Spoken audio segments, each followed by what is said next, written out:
All right, well, thank you guys for joining. Sorry about the embarrassing, I don't know what you'd even call this, a badge. Shawnee made it. So today's our 100th webinar, so that's why Will put up that weird, I don't know if weird's the right word, that wallpaper. Somebody asked if they could have it as the wallpaper of their computer, which is nice.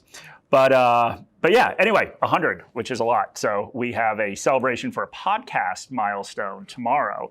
We're going to Korean barbecue.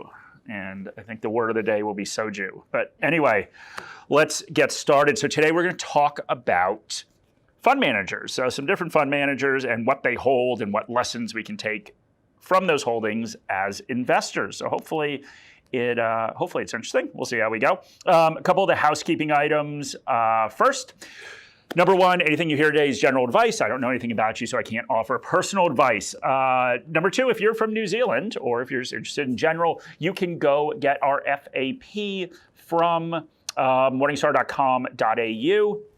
And also, the New Zealand regulatory authorities encourage you to go talk to a financial advisor if you would like personal advice. Finally, I would like questions. Thank you, John, for saying congratulations. So send through any questions in the Q&A or the chat, and I'll see if I can try to answer them. All right, let's get into this. What have I done?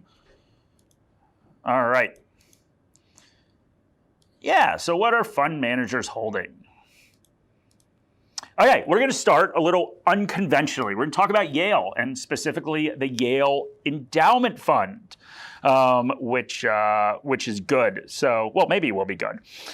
So let's talk a little bit about Yale. So Yale has a very large endowment fund, as you would expect. So I think it's a little different model here, but universities in the U.S. raise large endowment funds that then are used to fund ongoing operations or scholarships or things like that. So David Swenson, who is that guy right there, who actually recently, unfortunately, passed away, he started managing the endowment fund in 1985, and it had $1 billion US in it. 2019, it had $29.4 billion. So obviously, he has done very, very well. Over that time period, there was an annualized return of 16.1%. Which is, really, really good.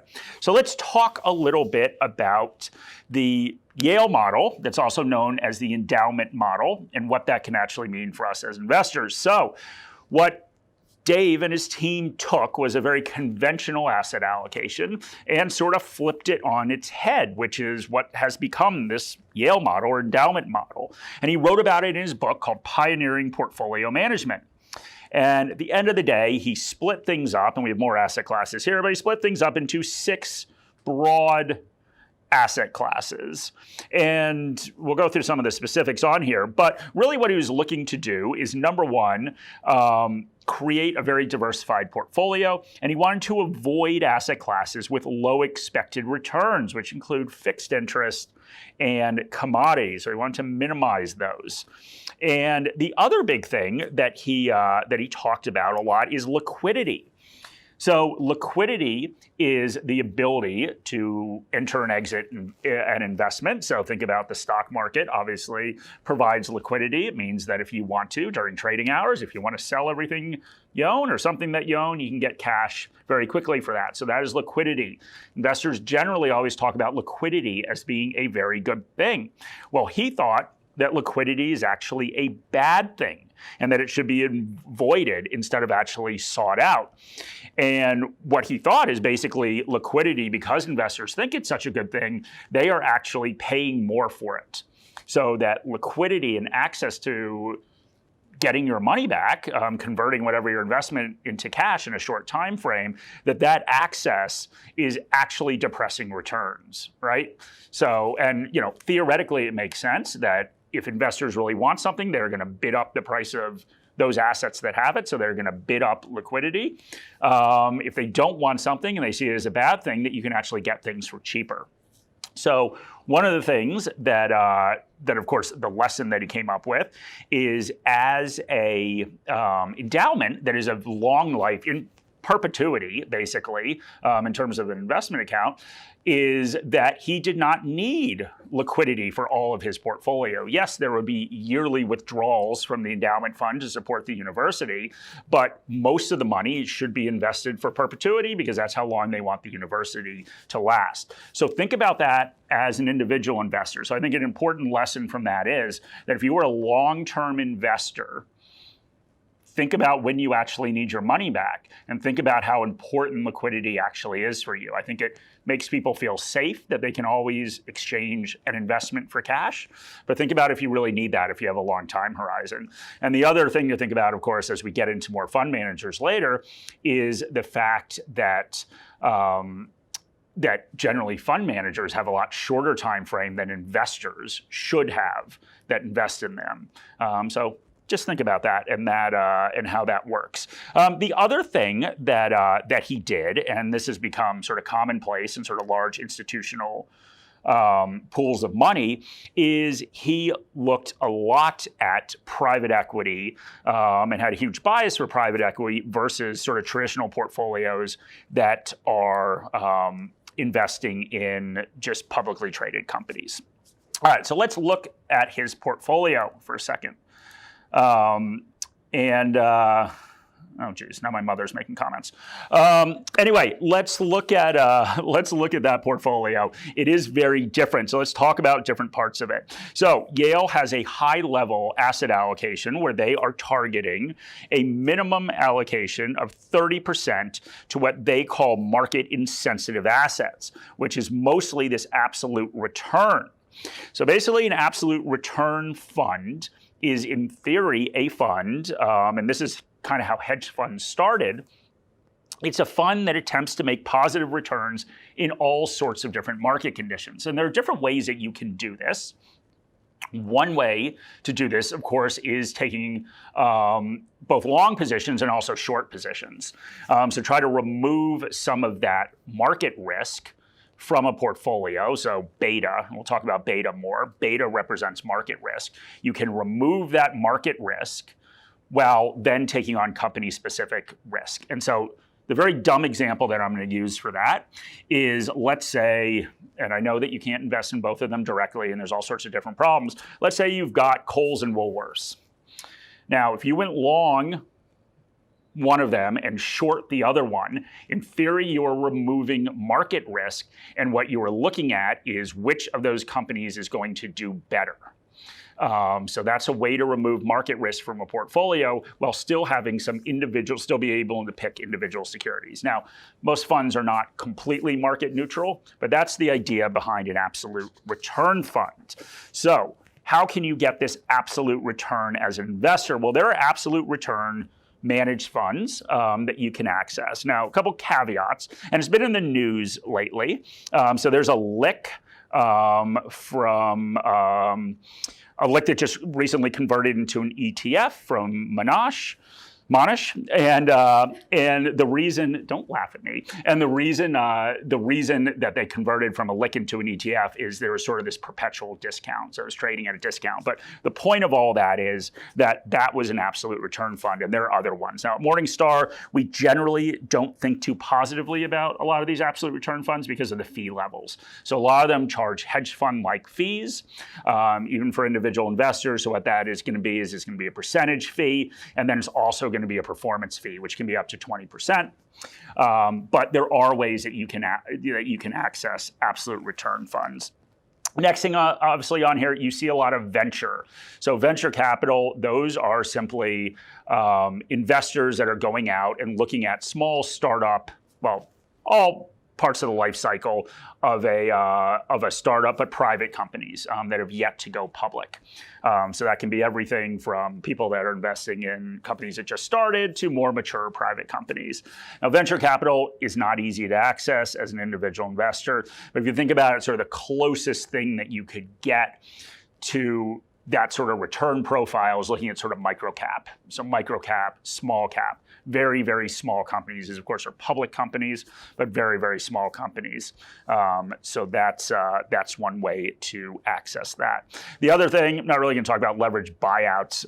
At the end of the day, those are It's more of lending, so basically lending to companies that are going to buy out the stock of their own company. Very difficult to get as an individual investor. But a couple things that you should notice in here is real estate, so a big allocation to real estate, which we'll talk about a little bit, and natural resources. So both of these, the Yale model uses as hedges against inflation. So obviously we've been hearing a lot about inflation lately. Heard the Fed today announced that they were pulling in their estimate for when they were going to raise interest rates an entire year. So originally they were saying 2024. This morning they said 2023. Market dipped, it came back. But anyway, we are hearing about inflation. So what they're using is, of course, real estate, so real assets, and then natural resources, in particular timberland, not the singer or the boots, timberland, where you grow trees, something they like a lot about Yale, or they like a lot at Yale. So we'll talk more about this in a second.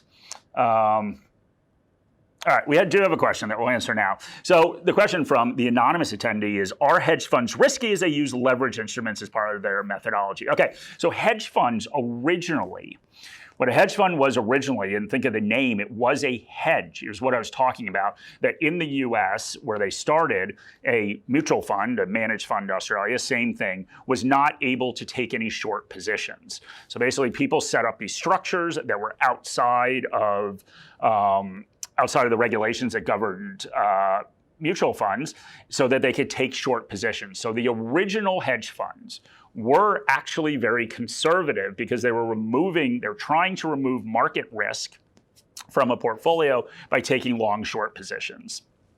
So these are not naked shorts where you were just going out there and shorting something, hoping it would fall. This was actually a way to try to take risk out of a portfolio.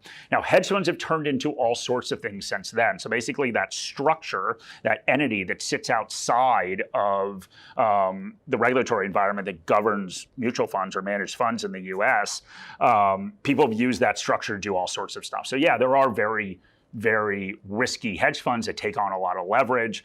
There are also fundamental hedge funds that just pick stocks. There are all sorts of different hedge funds now. So, the name hedge fund was for a very specific investment strategy, but now that structure, that legal structure, has been used for all sorts of stuff. But that was a good question. All right, we're moving a little closer to home. We're going to talk about the Future Fund.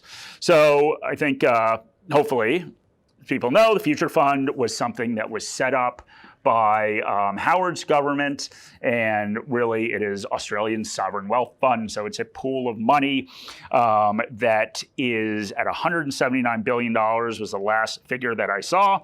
It's also done very well. So it's had a 9.1% annual return over the last 10 years against its target, which is 6.1%. It's $226 billion. Sorry, I had the wrong figure. So I thought the interesting thing about the Future Fund, once again, as we think about asset allocation, is the thing that should jump out at you here is cash. So they've got close to 19% of the Future Fund in cash as of the end of March. And so I won't read this whole quote, but basically the Future Fund, just something for us to all think about as investors, as we look at other investors and what lessons we can take from them. The Future Fund is very worried about the environment that we're in right now. So you can read that quote, but basically what they're saying is they are nervous about central banks and government's ability to unwind all of this stimulus that went into the economy in 2020 in relation, so both fiscal and monetary stimulus to try to deal with the COVID situation. So yeah, that's you can read that quote there. So I thought the interesting thing that came out of this was, this giant cash, the giant cash bucket that they have here. And once again, you can see some of the same different allocations, but you can see some of the same buckets. So outside of publicly traded equities, which are these top three lines, for those that tuned in to Tuesday's webinar, you see they do have a large allocation to emerging market equities. So larger than the Aussie equity allocation, so that's something interesting as well. But yeah, you're seeing some of these same asset classes: private equity, property, infrastructure, timber, land, and yeah, I think it's interesting, and we'll talk more about some of those different asset classes. But future fund. All right, now we're going to talk about actual funds, because that was what was advertised. All right, we have to talk about the Ark Innovation Fund, as much as I hate talking about it. So the Ark Innovation Fund is a ETF in the U.S.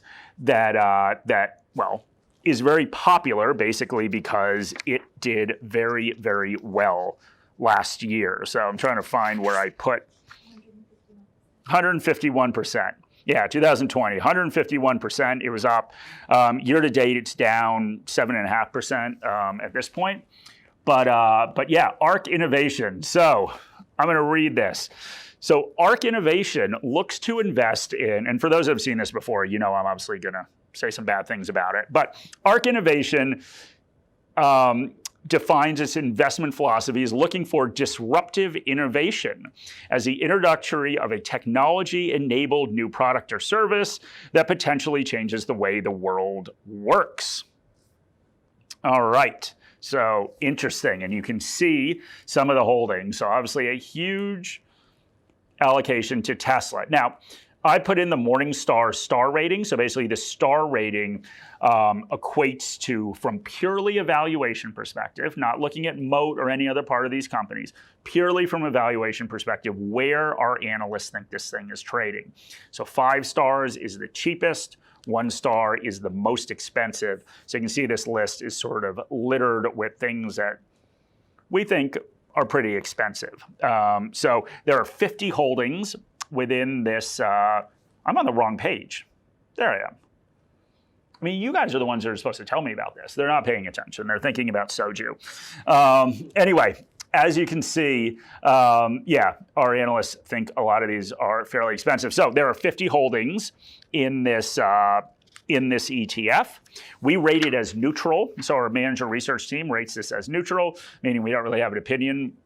Gold, silver, bronze are funds and ETFs that we believe will outperform their index over a full market cycle. So we do not think about that. This is, and then we'll talk about this style, this all factor profile in a second. But this is growth investing like on steroids. So one of the things that you can look at, and Cath Wood, this is the woman that runs, she's the CEO. They run a number of different funds and ETFs, but yeah, she's sort of the investment brains behind all of this, and it's turned into a little bit of a rock star, obviously given 150% returns last year.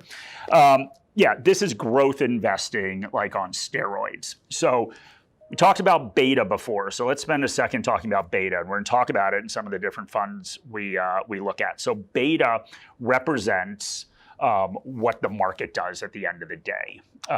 So if you have a beta of 1, you would expect that investment, whether it's an individual share, and this is historical data that they use, whether it's an individual share, whether it's a fund, whether it's an ETF, a beta of 1, you would expect to move the same degree as the market.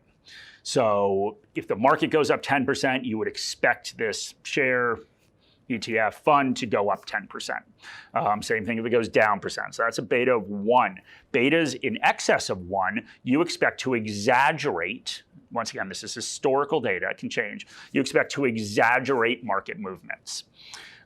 So a beta of 1.1 means that you would expect it to go up 10% more than the market or 10% less than the market. So beta can be used as a risk measure for volatility, right? And now we've talked a lot about how volatility isn't really the risk that a long-term investor should worry about. They should worry about what is the risk that they're not going to hit their financial goals, and are they invested appropriately, have an appropriate asset allocation to meet those goals. But that is what beta measures, volatility risk. It's one of many measures.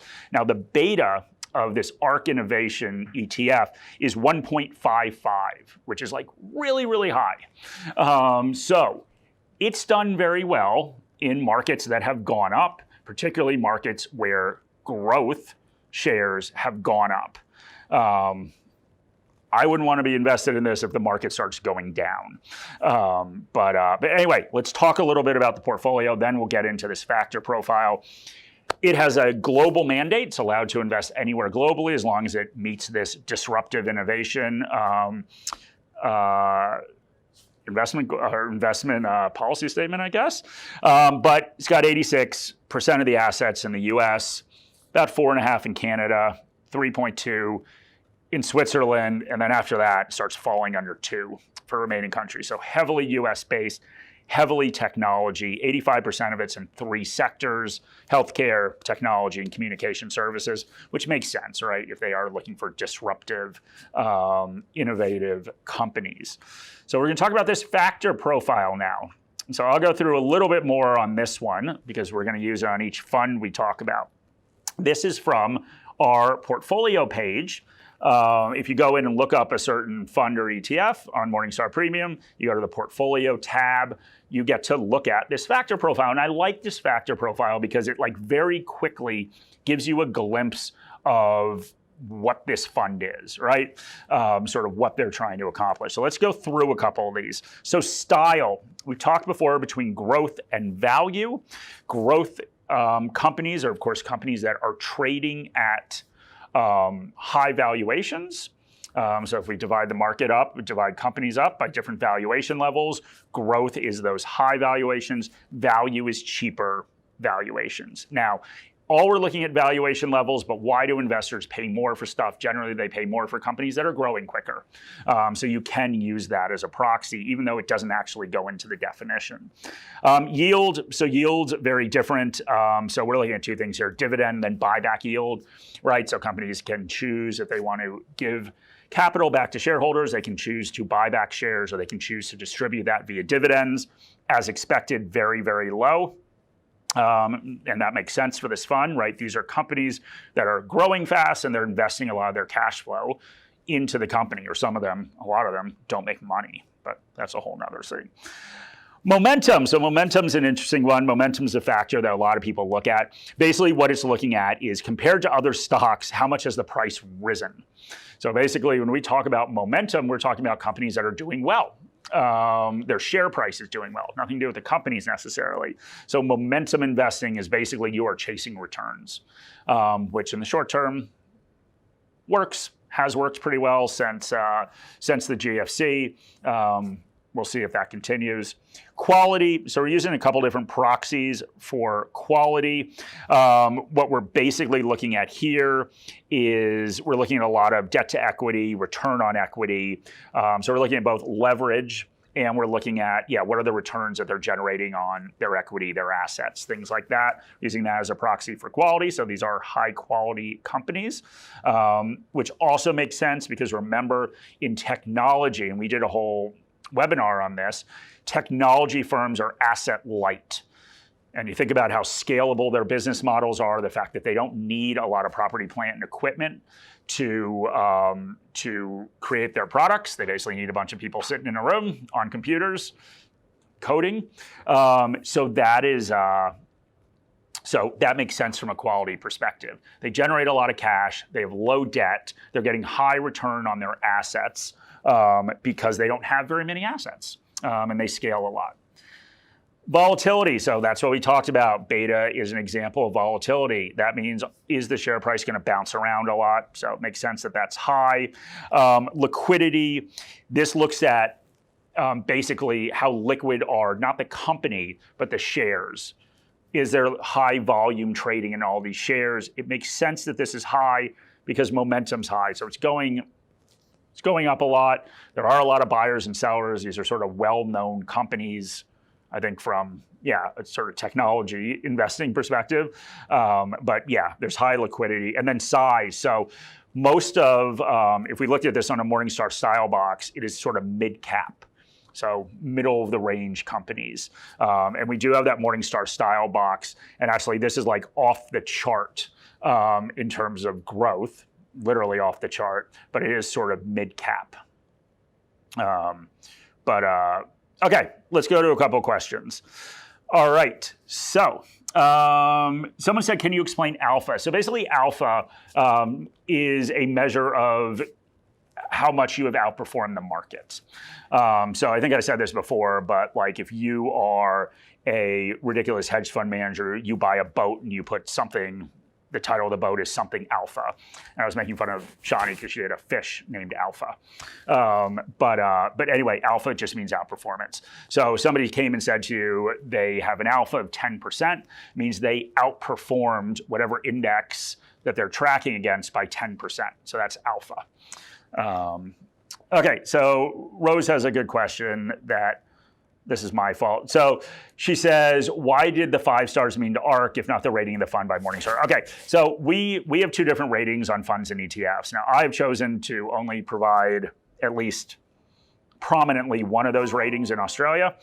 In the US, we're also more known for stars. So this neutral rating, and what you'll see on the rest of the funds and ETFs that are all Australian domiciled or on the Australian exchanges. So we have a forward-looking rating as our medalist rating. As I said, gold, silver, bronze represent funds and ETFs that we believe are going to outperform their benchmark going forward. Then we have a backward-looking rating, which is a star rating, which is based on how they've performed. So I don't like using that because I think chasing performance is a bad thing and that we shouldn't emphasize that. We should emphasize the work that our analysts are doing to look forward. The US has a different opinion. So because I took this screenshot right up here from the US, that's why there's stars on there. So no surprise that it's 5 stars because it has done very well and has outperformed the market. But yeah. That's that. Okay, so Eddie has a good comment. So he's talking about software companies, not tech companies or capital light.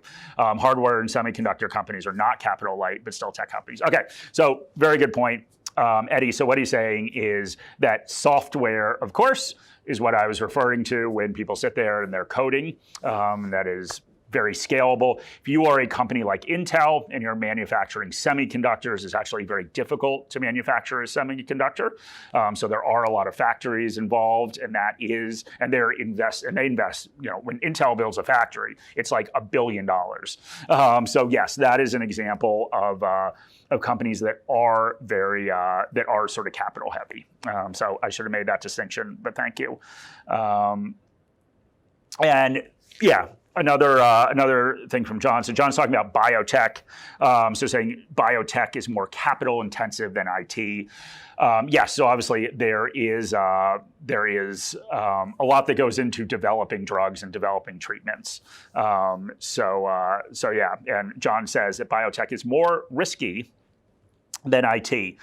Certainly tiny biotechs where this whole company is predicated on this one drug being developed and being approved by regulators and then actually, go out to market. Yes, I agree. All right, we're going to move on. We're moving on past Ark. So we're going to talk about infrastructure. And the reason I want to talk about infrastructure is I want to talk about it because we talked about it before, that is a focus of some of these large endowments, Future Fund, Yale, et cetera. So let's talk a little bit about infrastructure in general. So I picked this Magellan Infrastructure Fund. I picked the unhedged version. So once again, there's a hedged version of this and an unhedged version of this. There's a fund, there's an ETF. You know, Magellan gives you a little bit of everything. So let's talk about infrastructure. So infrastructure has for a long time been part of institutional portfolios. And generally they've done this through private funds, so stuff that isn't really accessible. But infrastructure is now becoming more and more popular with individual investors. So what is infrastructure? So the definition of it is it's something that plays an important role in a country's social and economic structure. They are physical assets with long lives that require heavy initial capital investment, but then there are low operating costs and there are reoccurring sources of revenue once established. So let's take Transurban as an example to describe this. So many governments, rather than funding infrastructure themselves, they have used private companies to fund that infrastructure. So we think about Transurban Group. So you want to build a new road. Costs a lot of money. Government doesn't really want to do it, so they find a private partner. So in exchange for putting up all the capital that it takes to build this road, they are then giving a lease to the company, and they collect tolls on that. So that's what Transurban does. So they've got roads around Australia and Queensland, Victoria, and New South Wales. They've got some in the US. It's a perfect example of infrastructure. Huge upfront expenditures, but then to maintain the road is relatively cheap. You do have these recurring revenues of tolls. So that is what infrastructure is. So the benefits as an investor to investing in infrastructure are, and generally the one other thing is you generally have taken on a lot of debt to have this huge initial allocation, this huge initial capital to go into this infrastructure project. But then after that, you're hopefully just collecting tolls and being able to pay off that debt and earn a return. So why do investors like infrastructure? Number one, there's a lot of downside resilience in infrastructure. Now, COVID has been an interesting one. So if you think about some sort of big infrastructure here in Australia, Transurban was a perfect one, right? So generally, if there was an economic recession, they would still do pretty well because, yeah, maybe some people are not going to work, but at the same time, people are still using roads. They still have to use them. Sydney Airport is infrastructure as well. People are still flying places. Generally, a fair amount of downside resilience. Now, COVID was very different because, of course, nobody was driving because everyone was staying at home, and nobody was flying because they couldn't fly anywhere. So COVID's a little different, but generally, in worsening economic times, infrastructure holds up okay. Stable yield. So a lot of people go invest in infrastructure because you're getting a good-sized dividend payment out of it. And those dividend payments are fairly stable because, once again, the underlying revenues are fairly stable. Generally, there are reduced correlations to traditional asset classes, right? If we're talking about constructing a portfolio where we do not want all of our different asset classes to be correlated, that's an example of infrastructure, and that's why investors like to invest in it. Okay, so let's talk a little bit about this fund. It is gold rated, which is our highest rating. Excuse me, right there. There are 31 holdings within this fund. 3.26% dividend ratio, so that's where you're getting it. Now we'll talk about correlation. So they have a beta of 0.88. So that means it is below 1, it is less sensitive to market movements up and down than certainly Ark Innovation at 1.55. So that's where we're starting to see a little bit of those, lack of correlation with underlying equity markets. There's a global mandate for Magellan. 50% of the assets are in the US, 17% Australia, 8% Spain, 6 UK, 5 Italy, Canada, France. So you do get a little global exposure. All right, let's go and look at this factor profile to see if this actually makes sense. Where are we? Growth, value. We are more on the value side of things. That's traditionally where you would find infrastructure. Yield, we're getting higher, right? We're getting bigger payouts as investors. Momentum, low. So, if we've looked at what's happened, this is a 5-year look. We looked at what's happened. What has done really well? What's done really well is tech, growth stocks at the end of the day. So yeah, lower momentum. Quality, lower quality. Now, why lower quality? Because there's a lot of leverage involved. So this is a case where you do need to sit there and think about, okay, what is the profile of these companies? There's a lot of debt that these companies have to take on, but at the same time, generally they have stable revenues, so it's easier for them to pay that off, and they have predictable revenues. And if you have predictable revenues, it's a lot easier to take on debt. So same thing with an individual that wants to go buy a house. If you have a steady job, a steady paycheck, it makes more sense to go out there and borrow a bunch of money, whether if you work in, the gig economy and you have giant fluctuations in your income. It makes it harder to go out there and commit to a long repayment schedule of debt. Volatility, low volatility. So we see that from the beta, right? That's not going to bounce around. It's not going to have pronounced moves like the market. So the market goes up a lot. That's not a great thing because you're not going to perform as well as the market. When the market falls a lot, theory is it's not going to fall as much. liquidity less, right? So that people are not trading these things as much. And yeah, we're sort of talking more mid-cap here. So that is Magellan Infrastructure. Okay, we have a couple questions. Oh, one person, Mitchell, answered his own question, which is great. That is nice. Okay, Wayne has a really interesting question. He goes, if you are holding for the long term, does correlation between the different stocks matter so much? No, it doesn't. So let's sort of unpack this. When do you really care about correlation and having a lack of correlation in your portfolio? You really care if you are trying to reduce volatility. So if you're trying to reduce volatility, then a lack of correlation between the different assets that you hold matters and is important, right? So the theory is one will go up. The very simplistic theory is one will go up, one will go down. So your portfolio just kind of stays in the middle. That is really good if you are approaching retirement, or perhaps you're in retirement and you're very worried about volatility. It doesn't really matter if you've got 30 years to go. What you care about then is reaching your goal and how you actually get to that destination. So that's a really good comment, Wayne. That's an example where investor goals and where you are is such a key determinant of how you should invest. So we preach that a lot here. All right, the anonymous attendee says, is it fair to assume that the Morningstar 5-star rating on that Ark previous slide is related to performance rather than intrinsic value? It is related to performance. Now remember, when we rate a fund or ETF, it's not based on intrinsic value. We are rating the managers. We are going and saying, okay, we've examined this investment process. We've looked at the people that are managing the money. We believe that they will outperform. We're not looking at the holdings in the company to evaluate it. Now, what I've put on here is I've put on the Morningstar rating. These are equity ratings on these individual holdings. So I probably should have made that clear, just because I wanted to show, the top 10 holdings and sort of what our ratings are and the allocation.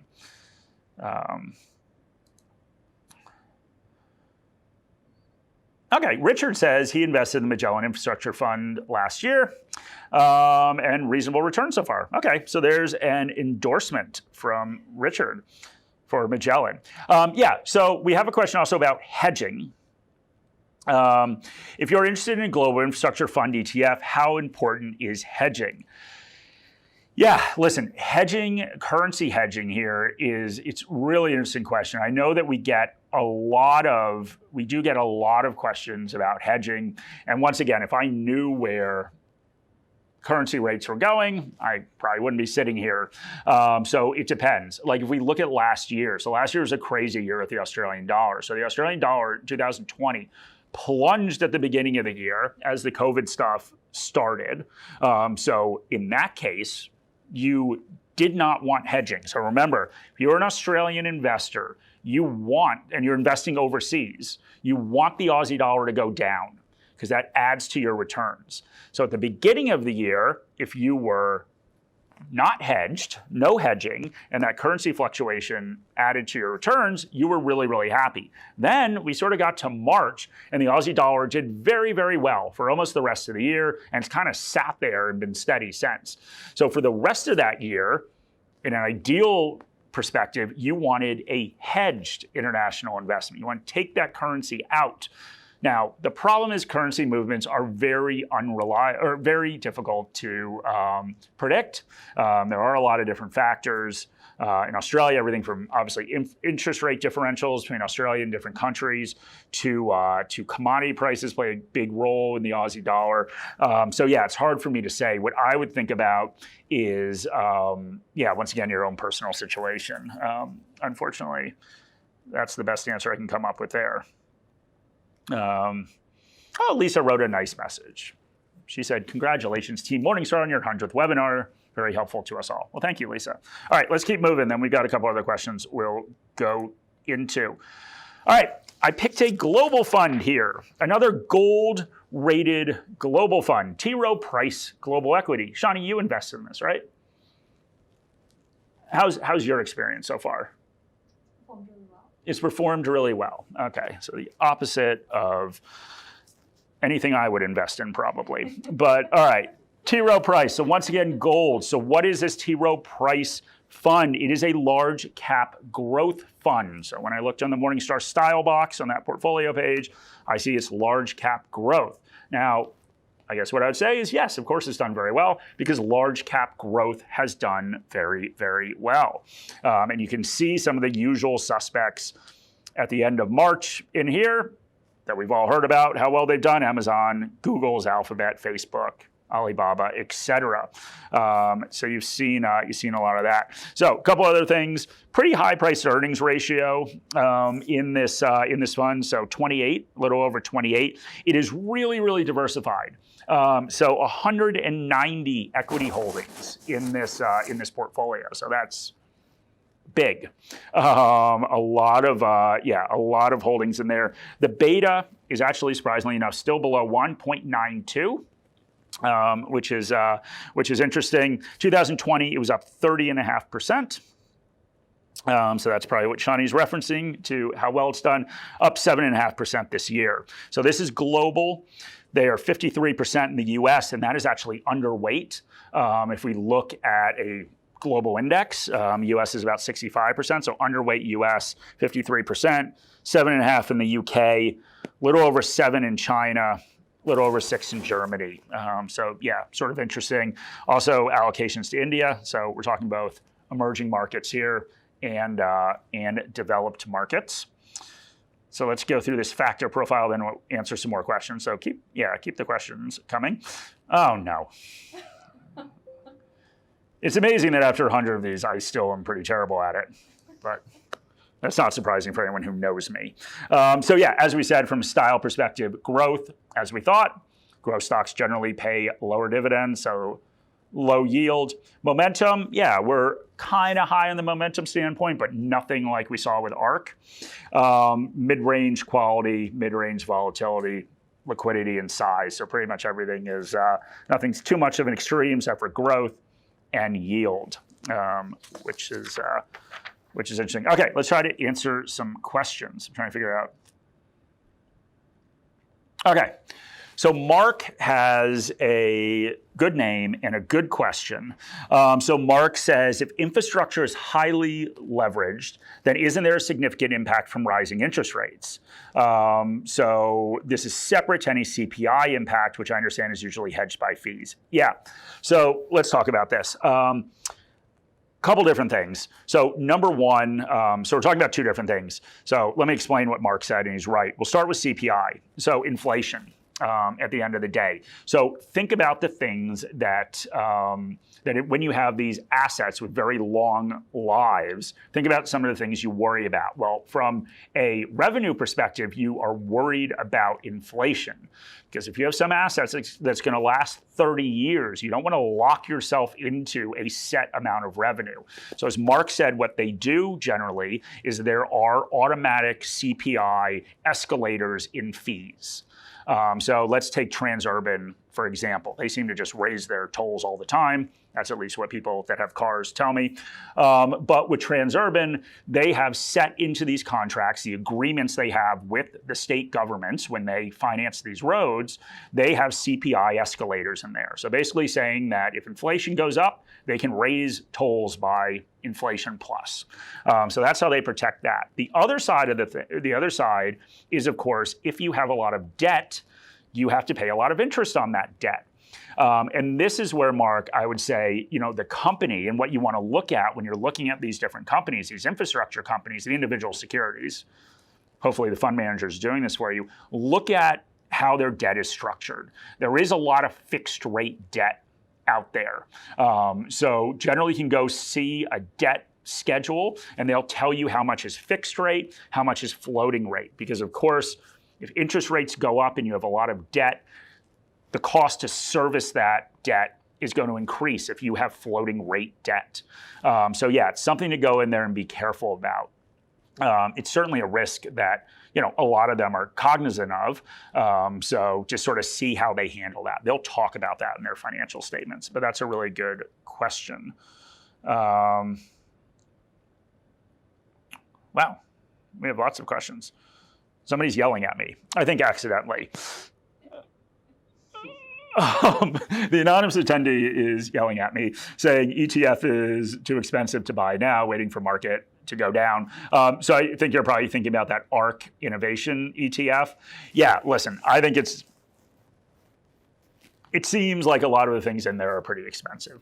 But once again, I'm not Kath Wood. She certainly knows a lot more about everything than me. But you're obviously just by that portfolio. You just have to be aware of what you're investing in. I think that's the big thing, is just awareness of what you're investing in. These are growth companies that are in a certain sector that is expensive. So if there's a downturn, the market goes down, in my opinion, those are the companies that are going to get hit hardest. Yeah, good question. Okay, so Terrence is asking a question, which I like. So he's saying, talking about Morningstar, he's talking about our X-ray report. Should we use this report to see how assets are being balanced when looking at different funds? Okay, so X-ray is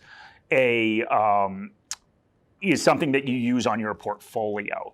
So that could be a case where if you own multiple funds and you have them in your portfolio, you would look at portfolio X-ray, and it would take everything that you own and then put it across all these same factors that I'm talking about. Where is it from a growth to value? Where's your portfolio? It basically will produce the same stuff that I'm looking at on funds and ETFs here for your own portfolio. Are you growth oriented? Are you value oriented? Big stocks, small stocks. You can look at the overall risk of your portfolio. You can look at the PE ratio of everything in your portfolio. So that's what Portfolio X-ray does. So that's for your portfolio. What I'm using here is off of our fund and ETF reports, where we are looking at the portfolio in this fund or ETF, so all the holdings in this fund or ETF. But it's the same thing. So it's the same thing that we're looking at. But that is a good one. All right, the anonymous attendee, the one that's not yelling at me, says, why would you not continue to provide us with a financial education if you won big? I'm not winning big or going anywhere. I bought a Scratchy today. I bought Shani a Scratchy. I love Scratchy. Oh, what? I love Scratchy. I know, yeah, Shani loves Scratchies. I bought her a Scratchy today, and she won a grand total of $0. So yeah, I'm not going anywhere. Okay, good question by Chris. As part of your investment analysis, and if you're in a growth phase of investing, would you then look at beta ratings that are more than one? As a general rule, i.e. as you'd like to take on more risk. And then he says, thank you. Congratulations on the 100th webinar, so thank you for that. Yeah, listen, beta, a couple things to think about with beta. Beta is a historical, it looks at historical correlations between an individual security price or a portfolio price, like an ETF or a fund, and the market. That's how it's measuring it. So the one thing to be very careful about with beta is, once again, when we are looking at any of this stuff, any of these risk measures, we are looking historically. We're looking at historical data. So it doesn't necessarily mean it's going to happen in the future. But yes, there is a theory that if over time the market continues to go up, then hey, maybe that's an opportunity to have a higher beta portfolio if you have a very long time horizon. The one thing that I would be careful is that beta and that volatility, if we want to equate that from volatility risk to the risk of the underlying company, we could also say that some of these companies may be companies that investors worry about. They're very growth oriented. What if they can't hit those growth targets?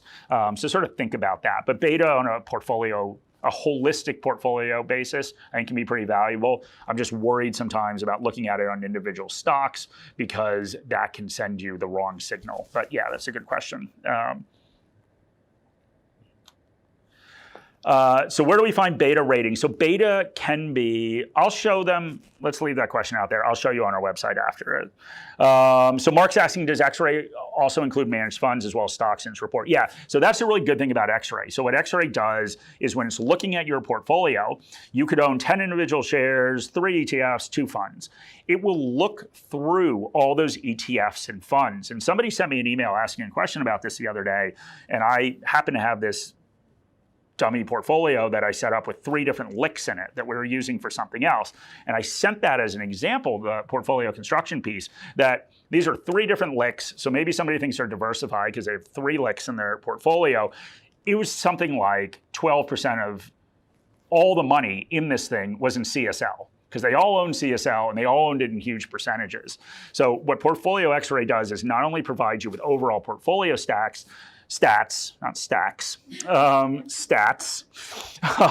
but it also looks at what we call stock overlap, where you can see, okay, what happens if I have this portfolio where I bought a bunch of funds are invested in the same shares and I'm investing in those shares individually. Like, you can have quite a big allocation to something and not even know it. So yeah, I think X-Ray is great, but that's just because I guess I work here. Let's see. Let's keep moving, and then we'll get to some of the other questions. Richard has also invested in T. Rowe Price Global. Very good return, much better than Magellan Global. So Shani. Okay. Shani's also invested in Magellan Global, and I believe we talked about this on a podcast the other day, and it's only because you have faith in Hamish. Yeah, but that was back when I was a young lass. A young lass. Oh, Shani apparently is no longer a young lass, and those are her words, not mine.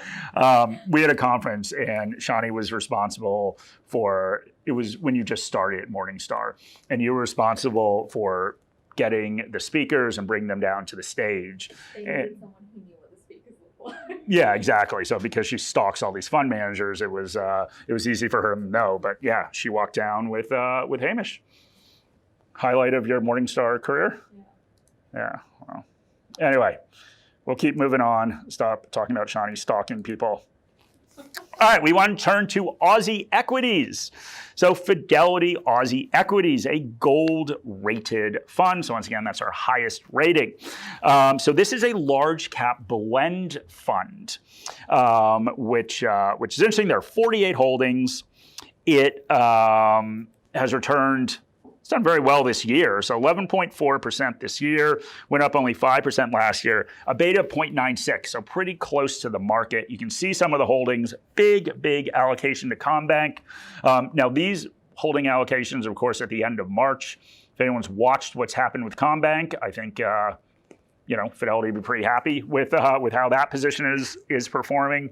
But yeah, let's look at the factor profile. So yeah, as I said, large cap blend. So sort of a blend between growth and value. So nothing too pronounced. I got sort of same thing with yield momentum. So has done pretty well, particularly this year. Some of these underlying positions, very low quality, which is interesting, I think.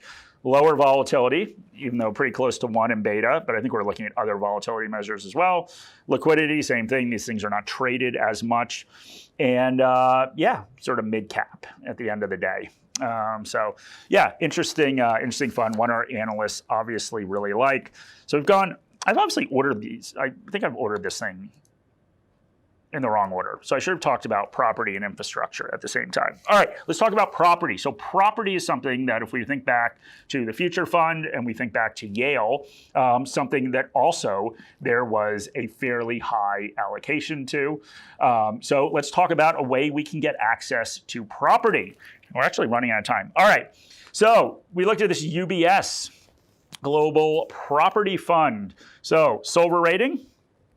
So once again, good rating. So why would you want to invest in property? So generally, property can be thought of as more defensive than pure equities. There are certainly real assets sitting behind that. And generally, you get higher income from it as an investor, so people like it. Similar to infrastructure, so it can be very capital intensive in the beginning, right? You got to build a building. To use a stupid example. Well, it's not a stupid example. This is property. If you want commercial property and you're building an office, you got to build an office. So we certainly know all about that down in Barangaroo because they're building on the Crown and Lend-Lease stuff next to us. You got to build the building, big outlay. Generally, you take on a lot of debt, but the assets have very long lives and mostly more predictable income than a lot of equities have. So a couple things to think about if you're investing in property. If you look at dividend safety, a lot of people look at the payout ratio. with both property and payout ratio is simply the amount of earnings that that the company is paying out in a dividend. So for a general share, you would get worried as that starts inching up towards 100%, and certainly very worried if it went beyond 100%. Then you're starting to think, okay, they're paying me more in a dividend than they're making. That's not sustainable. For property and infrastructure, be careful about those assumptions because you have a lot of assets on the balance sheet, assets that are depreciating, which is a non-cash charge, depreciating over time. A lot of times you see payout ratios that are in excess of 100%. So just know that for both property and infrastructure, when you're looking at those, there are different considerations when you look at some of those traditional dividend stability measures. So yeah, we're going more towards value here. We've got higher yields, lower momentum. Now, a lot of property did not do well in 2020. We heard about all this stuff that nobody's ever coming back to the office, and you're going to go live in Byron Bay and never wear shoes, and that's the way that you're going to work. Well, we'll see how that plays out. We sort of don't think it will. We think we're going to see a lot more. We think we're going to get back to normal at Morningstar. Maybe not at Morningstar, but in general, I can't get my team to come in. But I think that's probably because they don't like me. But yeah, anyway, property did not do well in 2020, so we see momentum, a lot of debt, so we see low quality, less volatility. So the beta on here is 0.93. This particular fund, yeah, everything else is sort of predictable. Let's try to get to a couple more questions. That's the last one. So a couple more questions because we've got some. Shane says thanks, so that's good. Is a property fund the same as a REIT? So a property fund generally will hold REITs. So REIT is a real estate investment trust. There are some differences in taxes around a real estate investment trust, generally favorable. So yeah, property funds will invest in publicly traded real estate companies, which are REITs. Okay, good question by Michaels. He said, when you refer to mid or large cap with the Aussie fund, was that relative to the Australian size or a global reference? Yeah, so if it was a global reference, of course, everything in Australia would be very sort of mid to small cap. But no, that's looking at the local market. So that is a local reference. George says, does X-ray, which makes sense, industry super funds against your own share portfolio? Yeah, so you X-ray could not do that. So we don't have an industry super fund data. So what you would want to do is you'd want to put your portfolio through X-ray, then go onto the website of an industry fund and sort of see how they're invested. So for instance, the same thing that when I was looking at the Yale endowment model, that's of course public, as is the Australian Future Fund. So you would want to do that. Let's see. What else do we have on here? I actually don't have that many more questions. So we've got a question about the turnover rate of a fund. Is that an important consideration factor due to the capital gains tax implication? Yeah. So as a fund or ETF investor, of course, you can have capital gains distributed to you, which is a choice that you can make on your own if you're invested in individual shares. So am I going to sell something and incur a tax? You, of course, get that distributed to you from funds and ETFs. So yeah, turnover rate could be an indication of that. So basically, turnover rate looks at how often are the assets in that portfolio turned over? How often is the manager trading? I'd also say that, I always think turnover rate's pretty funny because it's like everybody has their script that we're long-term investors and blah, blah, blah, blah. They're not, right? So you look at these turnover rates and you can figure out how long it takes to turn over a whole portfolio by looking at that turnover rate. And you see these guys, their average holding period's like a year, but they'll sit there and tell you they're long-term investors. So think back to that Dave Swenson thing we were talking about with Yale. Think about, okay, what's your holding period? Is actually having a longer holding period something that gives you an advantage? So at Yale, they think liquidity or the lack thereof in certain private assets is an advantage and adds to your returns. It can be the same thing if you have a longer holding period. Sue says, thank you. I'm new to Morningstar, so I have a lot of webinars to catch up on. Well, yeah. there are a lot. Anyway, we're at the end of time, so I'll be back on Tuesday talking about something else. I don't remember what it is. I never remember what these are, but it'll be something. Hopefully, it'll be interesting. Big thank you to all of you for joining, and for Will and Shani, who have sat here and put up with 100 of these, which is neither of them were paid enough for even a little bit of that. All right, thank you guys. Anyone has any questions, email me, mark.lamonica1@morningstar.com, and wish us luck tomorrow with our soju. I've got a couple Korean friends, so they've taught me all the tricks, and I think Shani's a first timer, so things are gonna get interesting tomorrow afternoon. But thank you guys. Hope everyone has a good weekend.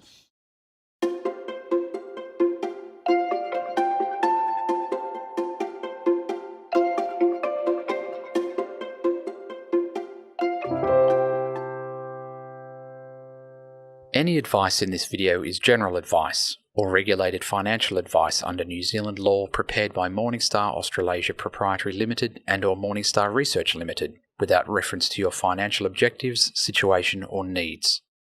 You should consider the advice in light of these matters and any relevant product disclosure statement before making any decision to invest.